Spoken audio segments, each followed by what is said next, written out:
Whirlpool refrigerator model WRF540CWHV troubleshooting. Organize food for easy access in this 20.0 cubic feet Whirlpool French door refrigerator. The AccuChill temperature management system keeps items properly cooled, and the fresh flow produce filter prevents premature spoilage, extending the life of fruits and vegetables.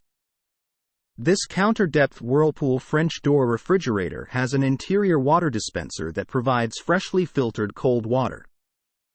Troubleshooting. You may be experiencing Whirlpool refrigerator problems, like the freezer isn't freezing or some other temperature control issue. The answer may be as simple as the door is ajar or the defrost timer is malfunctioning. But you may have a more complicated problem, like the refrigerator runs constantly or is noisy. The good news is you've clicked over to the right place for understanding the problem and finding the right solution. Problem: refrigerator not cooling. Result: condenser coils are dirty. Solution: the condenser coils are usually located under the refrigerator. They dissipate heat as refrigerant passes through them. If the condenser coils are dirty, they won't dissipate the heat effectively. As debris builds up on the coils, the refrigerator becomes less efficient, causing the refrigerator to work harder to cool down. If the coils are significantly dirty, the refrigerator will not be able to maintain the proper temperature. Check the condenser coils to determine if they are dirty. If the condenser coils are dirty, clean them. Problem: refrigerator not cooling. Result: condenser fan motor. Solution: the condenser fan motor draws air through the condenser coils and over the compressor. If the condenser fan motor is not working properly, the refrigerator won't cool properly. To determine if the fan motor is defective, first check the fan blade for obstructions. Next, try turning the fan motor blade by hand. If the blade does not spin freely, replace the condenser fan motor. If no obstructions are present and the fan blade spins freely, use a multimeter to test the fan motor for continuity. If the condenser fan motor does not have continuity, replace it. Problem: refrigerator not cooling. Result: evaporator fan motor. Solution: the evaporator fan motor draws air over the evaporator cooling coils and circulates it throughout the refrigerator and freezer compartments. Some refrigerators have more than one evaporator fan motor. On refrigerators with only one evaporator, the evaporator is located in the freezer compartment. If the evaporator fan is not working, it will not circulate the cold air to the refrigerator compartment. If this occurs, the freezer may still get cold, while the refrigerator will not get cold.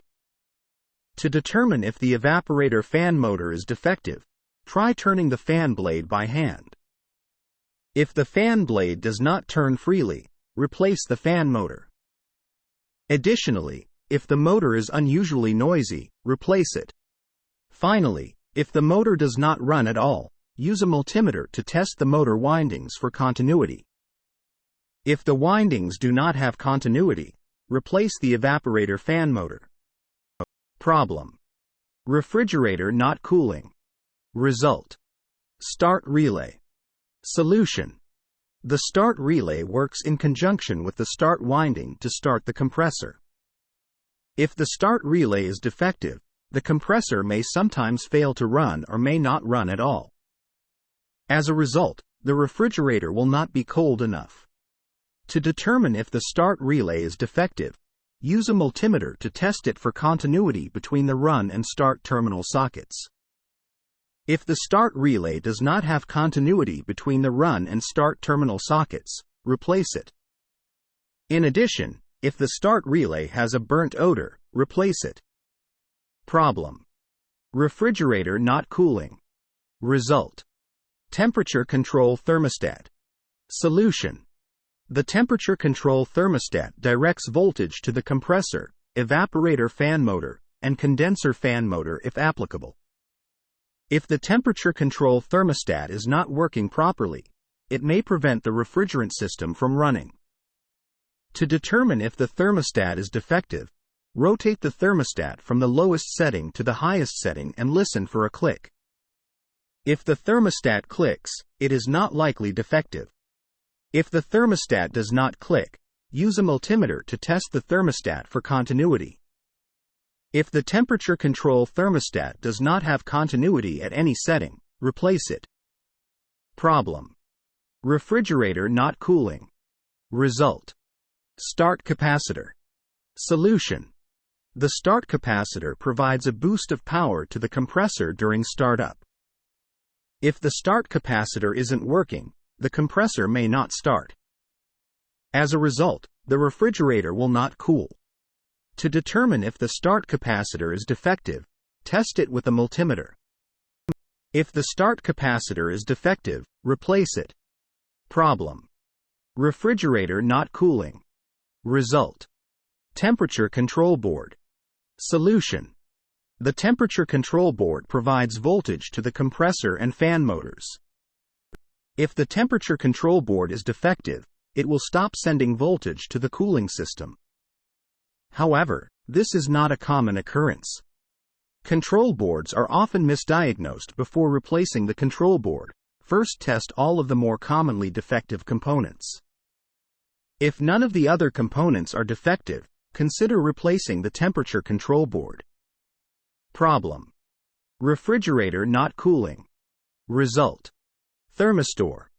Solution: the thermistor monitors the refrigerator temperature and sends the temperature reading to the control board. The control board regulates power to the compressor and evaporator fan based on the thermistor readings. If the thermistor is defective, the compressor and evaporator fan may not run when necessary. As a result, the refrigerator will not be cold enough. To determine if the thermistor is defective, test it with a multimeter. The thermistor resistance should change in conjunction with the refrigerator temperature. If the thermistor resistance does not change, or the thermistor does not have continuity, replace the thermistor. Problem: refrigerator not cooling. Result: compressor. Solution: the compressor is a pump which compresses the refrigerant and circulates the refrigerant through the evaporator and condenser coils. If the compressor is not working, the refrigerator won't cool. However, this is rarely the case. Before replacing the compressor, first check all of the more commonly defective parts. If you have determined that all of the other components are working properly, check the compressor.